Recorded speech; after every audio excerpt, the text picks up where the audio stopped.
De retour à l'hôpital où Naomi était en train d'être réanimée par le médecin, Tina venait de raccrocher avec son mari lorsque le médecin sortit de la chambre avec une infirmière. Tina courut vers lui avec Déborah et demanda comment allait la petite fille. Le médecin répondit que tout allait bien pour Naomi. Elle se réadaptait simplement après la chirurgie. Il les rassura que tout était en ordre et qu'elle pouvait aller voir Naomi car elle était réveillée. Tina porta la main à sa poitrine et poussa un profond soupir de soulagement. « Merci, docteur !» dit Tina en se précipitant dans la chambre avec son amie Déborah. Naomi était allongée sur le lit et des larmes coulaient des coins de ses yeux. Tina savait que Naomi pleurait parce qu'elle essayait de comprendre ce qui se passait, mais qu'elle n'y parvenait pas. Tina demanda à Déborah de rester avec Naomi pendant qu'elle allait chercher quelque chose à manger. Quelques minutes plus tard, Tina revint avec une assiette de nourriture. Elle fit asseoir Naomi et commença à la nourrir. Tina ressentit de la joie à chaque cuillère de nourriture qu'elle mettait dans la bouche de Naomi. Naomi avait faim et elle finit toute la nourriture. Déborah pouvait sentir l'amour émaner des yeux de Tina alors qu'elle nourrissait Naomi. Les dames étaient perdues dans l'excitation et n'entendirent pas le téléphone de Tina qui continuait de sonner dans son sac. C'était Monsieur David qui appelait. Il roulait à grande vitesse. Il voulait voir les choses de ses propres yeux. Il conduisit longtemps et son téléphone se mit à sonner. Il essaya de prendre le téléphone sur le siège passager, mais il lui échappa des mains à cause de l'anxiété. Il réduisit sa vitesse puis atteignit son téléphone. C'était sa femme qui appelait. Il répondit anxieusement. Sa femme lui dit que Naomi allait bien et était hors de danger. C'était comme si de l'eau froide était versée sur la tête de Monsieur David en entendant ces mots de sa femme. Il était déjà tard et il avait quitté la ville. Il voulait vraiment voir Naomi de ses propres yeux et savoir comment elle se portait. Lorsque Monsieur David arriva dans sa propre ville, il se dirigea directement vers l'hôpital. À son arrivée à l'hôpital, quelque chose de choquant se produisit. Dès qu'il coupa le contact, il sentit comme si quelque chose était derrière le siège. Il se retourna et vit l'uniforme de Naomi posé sur la banquette arrière. Monsieur David descendit de sa voiture et se dirigea vers la banquette arrière pour confirmer qu'il s'agissait bien de l'uniforme scolaire de Naomi. Mais comment ? Monsieur David commença à se demander s'il voyait vraiment bien. C'était tellement surprenant pour lui. Il laissa l'uniforme dans la voiture et entra dans l'hôpital. Tina était seule avec Naomi qui dormait paisiblement. Monsieur David raconta à sa femme Tina la disparition soudaine de l'uniforme de la petite fille qui réapparut dans sa voiture. Tina demanda à Monsieur David de venir lui montrer l'uniforme. Lorsqu'ils sortirent tous les deux et ouvrirent la voiture de Monsieur David, l'uniforme scolaire avait disparu. Ils constatèrent qu'il manquait. L'uniforme scolaire était introuvable.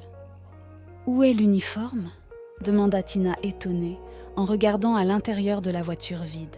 « Il était juste là. Je l'ai laissé là. Je l'ai vu avant de venir t'appeler, » dit Tina à Monsieur David.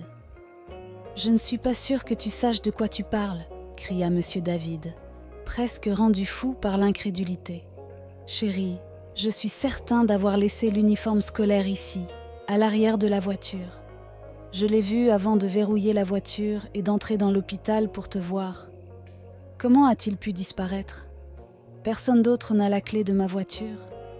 Qui aurait pu placer et retirer l'uniforme scolaire ? » Monsieur David tomba par terre, à bout de souffle. Tina était choquée, perdue dans ses pensées, et resta immobile sans dire un mot. Monsieur David ne pouvait plus supporter cela. Il tomba par terre et s'évanouit. Tina cria et appela à l'aide. Les assistants en soins aux patients arrivèrent et emmenèrent Monsieur David à l'hôpital où il fut immédiatement pris en charge.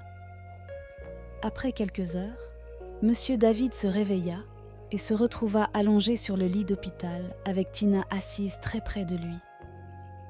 Tina dit à Monsieur David, « Le médecin a dit que tu étais stressé. Je pense que c'est pour ça que tu as commencé à voir des choses. Je pense que tu es épuisé. Tu sais que tu n'as pas eu de sommeil convenable depuis hier, et je pense que cela te fait voir des choses. Peut-être as-tu égaré l'uniforme. » Mais Monsieur David savait ce qu'il avait vu. Il avait vu l'uniforme plus tôt avant qu'il ne disparaisse. Il se demandait si sa femme disait la vérité, que son esprit lui jouait des tours. « Allons voir le médecin, » dit Tina à son mari. Monsieur David se leva du lit et rejoignit sa femme pour aller voir le médecin. Lorsqu'ils entrèrent dans le bureau du médecin, ils lui demandèrent si Naomi allait bien. Le médecin leur dit qu'ils étaient libres de repartir avec Naomi. Il leur dit simplement ce qu'il fallait éviter pour qu'elle se rétablisse rapidement. Ne laissez pas votre fille être entourée de choses qui la rendront malheureuse. Elle doit être heureuse pour aider à sa guérison rapide, dit le médecin à Monsieur David et Tina.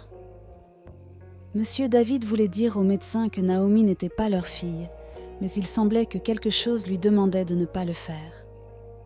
Monsieur David remercia le médecin et paya toutes les factures nécessaires qui figuraient sur le reçu. Il s'assura également d'acheter les médicaments nécessaires à la pharmacie.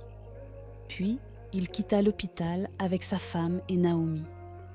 Ce soir-là, après le dîner, Monsieur David se retira au lit avec sa femme Tina. Ils emmenèrent Naomi dans la chambre de Pascal.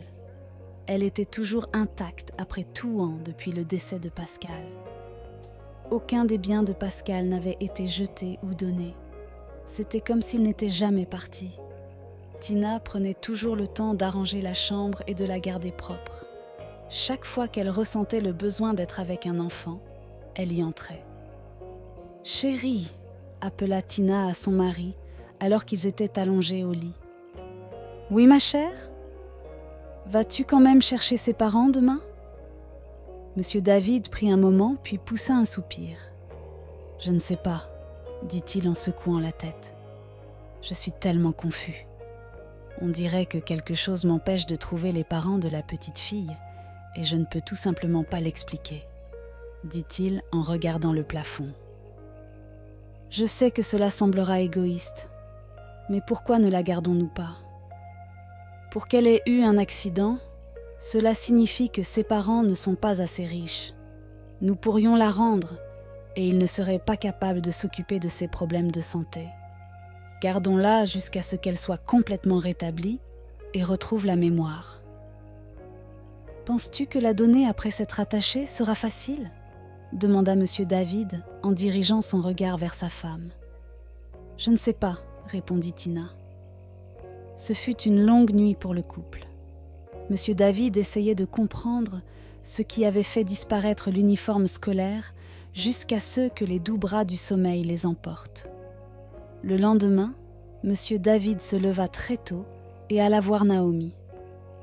Elle dormait paisiblement. Il se prépara pour le travail et quitta la maison. Tina resta à la maison car elle voulait surveiller Naomi un moment. Naomi prenait son petit déjeuner lorsque Déborah entra après que Tina eut ouvert la porte pour elle. Elle avait appelé Tina pour demander des nouvelles de Naomi et Tina lui avait dit qu'elle serait à la maison le lendemain. Naomi salua Déborah d'une voix douce, presque inaudible, et Déborah répondit. Déborah tira Tina par la main hors de la pièce où Naomi était assise. Elle lui demanda doucement quel était son prochain plan pour Naomi puisqu'elle allait déjà mieux. Tina dit à Déborah qu'elle prévoyait de garder Naomi jusqu'à ce qu'elle se rétablisse complètement. « Je le savais. J'ai vu la façon dont tu nourrissais cette petite fille à l'hôpital. Mais laisse-moi te dire, Tina, tu es mon amie et je ne peux pas te donner de mauvais conseils. Rends cette petite fille à ses parents. Tu es une mère et tu sais ce que tu as traversé lorsque tu as perdu Pascal. » « Ne parle pas de Pascal, » dit Tina, coupant immédiatement les paroles de Déborah. « Comment veux-tu que nous trouvions ses parents ? Elle ne peut même pas se souvenir d'elle-même, elle a besoin de soins intensifs et je vais les lui donner. Cela n'a rien à voir avec Pascal, dit Tina, et une larme coula sur sa joue. Chez les parents de Naomi, « Maman, maman !» appela doucement la voix de Naomi à Sandra. Sandra se retourna rapidement et vit Naomi dans son uniforme scolaire, souriante. Elle tenait sa boîte à lunch et son sourire était si mignon qu'elle secouait doucement la tête de gauche à droite, montrant un peu de ses dents. Sandra ouvrit grand les bras pour que Naomi vienne s'y blottir avec tant de joie. Naomi se précipita vers Sandra. Soudain, une force invisible empêcha Naomi de rejoindre Sandra. Sandra ne pouvait pas expliquer ce qui se passait. Elle essaya alors de courir vers Naomi, mais elle n'y parvint pas. La force invisible prit alors la forme d'un homme. Il tenait Naomi et la tirait en arrière, tandis que Naomi continuait à crier pour sa mère. « Donne-moi mon enfant ! Rends-moi Naomi, s'il te plaît. Elle est tout ce que j'ai !» criait Sandra en pleurant amèrement. « Elle ne reviendra jamais vers toi », dit l'homme sans visage d'une voix froide. Naomi arrêta soudain de pleurer. L'homme lui sourit, et elle sourit en retour. L'homme tenait Naomi par la main et s'éloignait avec elle. Sandra ne comprenait pas ce qui se passait. Elle essaya de courir après eux, mais elle glissa et tomba. « Naomi !» cria-t-elle alors que des larmes coulaient sur ses joues. « Sandy, Sandy !» appelait M. Bright en tapotant Sandra. Sandra se réveilla, et ce n'était qu'un rêve, mais cela semblait si réel pour elle. Il a dit qu'il ne la rendrait pas. Il l'a prise. Ils ont pris ma fille. Ils ont pris Naomi. S'il te plaît, ramène-la, pleura Sandra, sanglotant amèrement. Qui a pris notre fille ? As-tu vu un visage ? Demanda-t-il en la tenant toujours. Non, non, je n'ai vu aucun visage. Il n'avait pas de visage. Il a dit que ma fille n'était plus la mienne. Il a pris ma fille. Il a pris Naomi, dit Sandra en continuant à sangloter. Monsieur Bright continua à consoler sa femme qui ne cessait de pleurer. Elle se leva et essaya de quitter la chambre, mais Monsieur Bright ne la laissa pas faire. Il ne faisait plus confiance à son jugement. Elle perdait lentement pied. Il la ramena doucement au lit. Monsieur Bright ne savait pas qui appeler à ce moment-là. Il décida d'appeler sa mère puisque la mère de Sandra n'était plus. La mère de Monsieur Bright répondit à l'appel. Elle essaya de consoler Sandra au téléphone. Depuis que Naomi avait disparu, elle les appelait toujours pour savoir s'il y avait une mise à jour. Monsieur Bright raconta à sa mère le rêve de Sandra. Il lui parla de l'homme sans visage que Sandra avait vu dans son rêve qui avait pris Naomi. « As-tu dit un homme sans visage ?» demanda sa mère au téléphone. « Oui, elle a dit que l'homme était sans visage. »« Allô, allô maman ?» continuait à dire Monsieur Bright au téléphone sans obtenir de réponse. Il s'avéra que sa mère avait coupé l'appel en entendant parler de l'homme sans visage. De retour au bureau de Monsieur David était assis dans son bureau, mais son esprit n'était pas en paix. Il continuait à penser à ce qu'il avait discuté avec sa femme. Il commença à faire les 100 pas dans son bureau. Monsieur David voulait vraiment trouver les parents de Naomi, mais il ne pouvait pas dire ce qui l'en empêchait vraiment. Il ne voulait pas s'attacher à Naomi car la rendre serait plus difficile. La garder non plus ne serait pas une bonne décision, car il pouvait déjà sentir l'amour que sa femme avait pour Naomi. Les choses devenaient confuses pour Monsieur David. Son esprit revint à l'uniforme qui avait disparu, puis réapparu dans sa voiture. Il était arrivé à l'hôpital, mais n'était pas entré à cause de l'appel de détresse de sa femme. Rien n'allait vraiment mal avec Naomi, et il avait fait tout le chemin de retour, refusant à sa femme le droit de se consoler de la mort de leur unique enfant qu'elle n'avait pas encore surmonté, ou de rendre l'enfant aux parents qui traversaient beaucoup de choses à cause de la disparition de leur enfant. La décision devenait de plus en plus difficile pour Monsieur David. Le médecin avait également dit que Naomi risquait de perdre la mémoire pour toujours. Et si elle perdait la mémoire pour toujours ? Se demanda Monsieur David en poussant un soupir. Pendant ce temps, chez David, Tina et son amie Déborah avaient toujours une conversation animée sur la question de savoir s'il fallait garder Naomi ou la rendre à ses parents. « Je suis désolée, Tina. Je sais ce que tu penses. Tu me traites de mauvaise amie pour t'avoir parlé de tout ça. Je pense juste que les parents de la petite fille doivent savoir que leur fille va bien. Je ne peux vraiment pas m'en empêcher.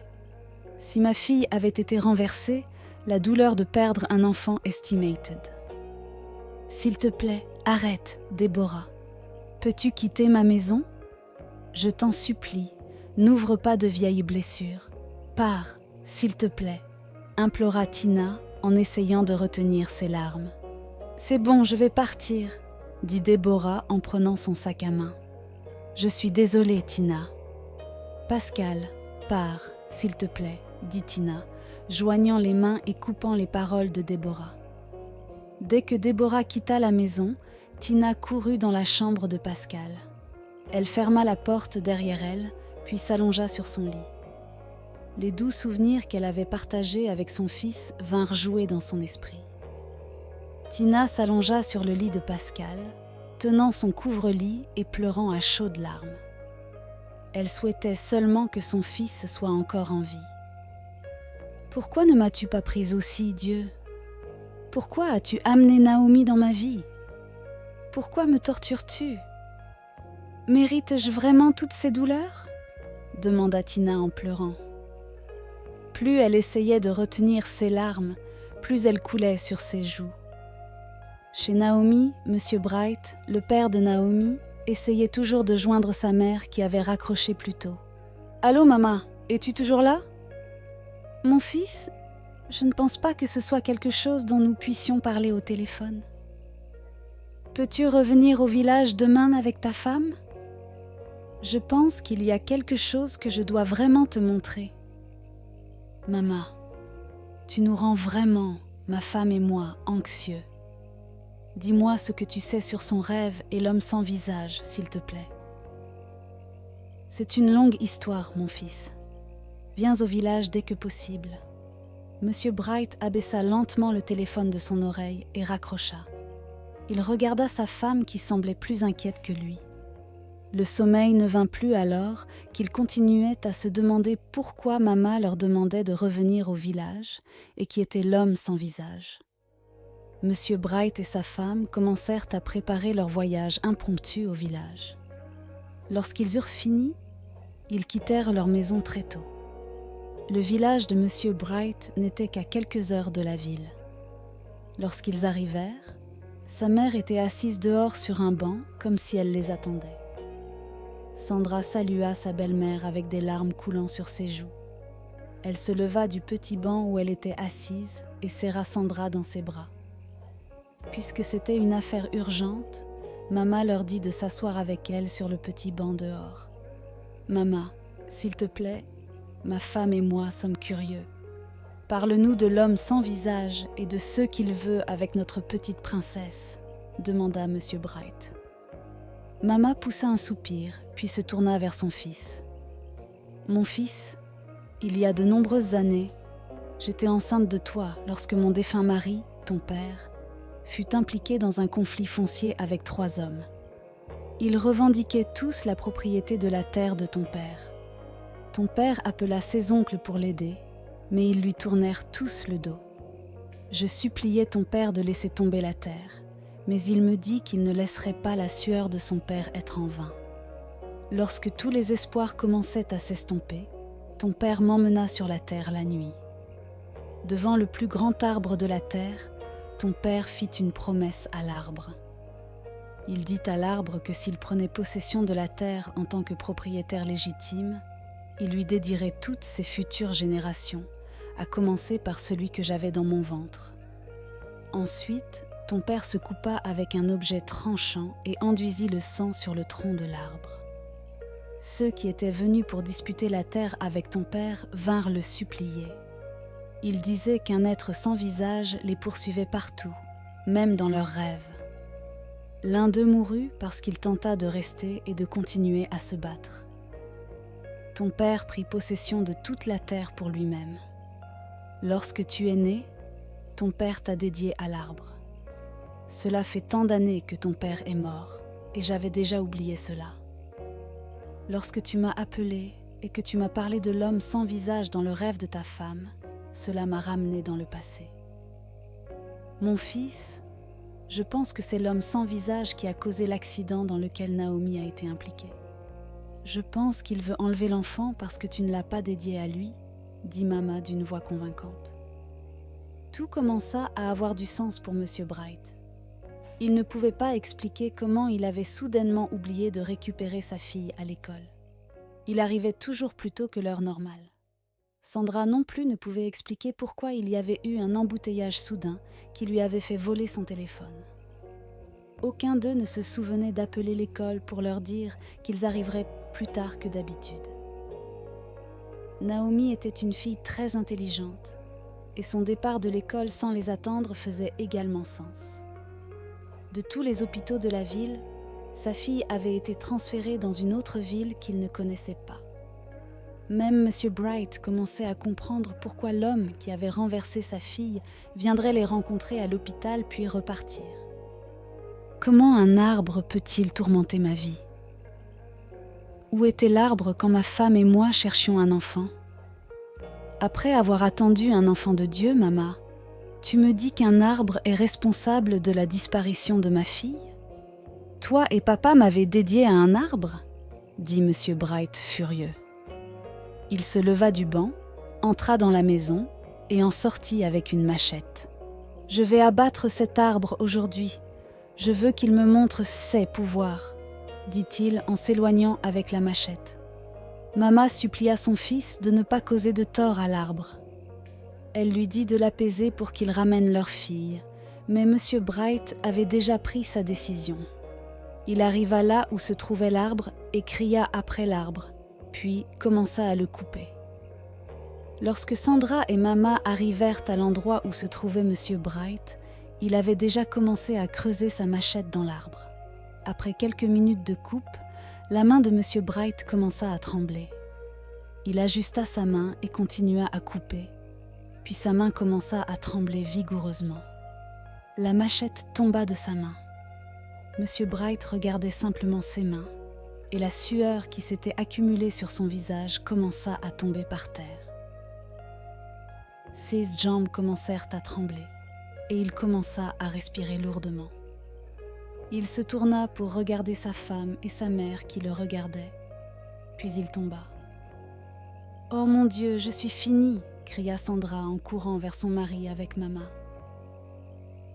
M. Bright était par terre en train de trembler, les yeux ouverts, et il restait là à trembler et à regarder sa femme. Sandra pleurait amèrement et des larmes coulaient sur ses joues. « Ne me fais pas ça, s'il te plaît, lève-toi. Tu me fais peur, lève-toi, s'il te plaît. » Sandra restait en larmes en essayant de lever son mari avec Mama, mais elle n'y parvenait pas. Mama courut dehors et vit des gars qui passaient.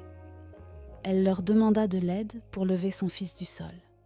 6 gars virent l'état de M. Bright et le transportèrent rapidement chez Mama comme elle l'avait demandé. M. Bright fut transporté dans la maison et allongé sur un vieux lit dans la chambre. Mama remercia les gars et ils partirent, se demandant ce qui avait pu mettre M. Bright dans un tel état sur son propre terrain. Sandra s'assit sur le lit à côté de son mari, juste en le regardant, et des larmes coulèrent sur ses joues. « Nous sommes venus ici pour une solution. Nous sommes venus ici à cause de Naomi. Pourquoi n'as-tu pas simplement écouté Mama? J'espère juste que nous reverrons notre charmante princesse.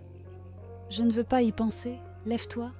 Cherchons ensemble une solution, » continuait à dire Sandra en larmes. M. Bright restait allongé sur le lit, incapable de parler. Il ne pouvait même pas lever un doigt. Il était complètement paralysé. Il continuait à regarder sa femme, et des larmes coulèrent des côtés de ses yeux. Des larmes coulaient sur les joues de Mama. Cela faisait tant de décennies, et elle n'avait jamais pensé à l'homme sans visage. Elle ne savait pas qu'il existait encore. Elle était confuse et ne savait pas quoi faire. Elle ne savait pas comment son mari avait découvert les pouvoirs de l'arbre. Il l'avait simplement emmenée là-bas ce jour-là et avait prêté serment. Elle ne savait pas ce qu'elle pouvait faire pour apaiser l'arbre après ce que son fils venait de faire. « Maman, que devons-nous faire ? Je ne veux pas perdre mon mari, s'il te plaît, » dit Sandra en larmes. « Je ne connais aucun médecin traditionnel aussi puissant que l'homme sans visage. Je pense que nous devons chercher un pasteur pour prier contre cette divinité que mon défunt mari a créée pour lui-même, » dit Mama en regardant son fils souffrir. « Pensez-vous que M. Bright survivra à l'attaque de l'arbre ? Et même s'il survit, pensez-vous qu'il pourra vaincre l'esprit sans visage ? Nous le découvrirons dans le prochain épisode, qui est le dernier épisode. Restez à l'écoute. Si vous avez aimé cette histoire, veuillez aimer, partager avec vos proches et vous abonner à notre chaîne pour ne pas manquer la conclusion passionnante du prochain épisode. Rendez-vous dans le dernier épisode. Merci et que Dieu vous bénisse.